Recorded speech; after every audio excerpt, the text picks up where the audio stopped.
Hey guys! This lesson, we are going to introduce you how to download the action group. The robotic arm is similar to our arm. Both of them needs muscle memory to execute its sport function. Therefore, we need to download the action group into the controller.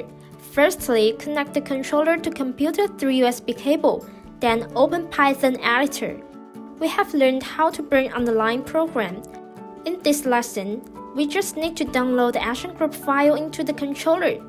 Click connection icon to connect device. Then right-click Local Project to select Switch Project Path. In pop-up interface, find and add the whole action group folder to editor. Next, return to editor interface and select all action group file in the left window. Finally, right-click Download.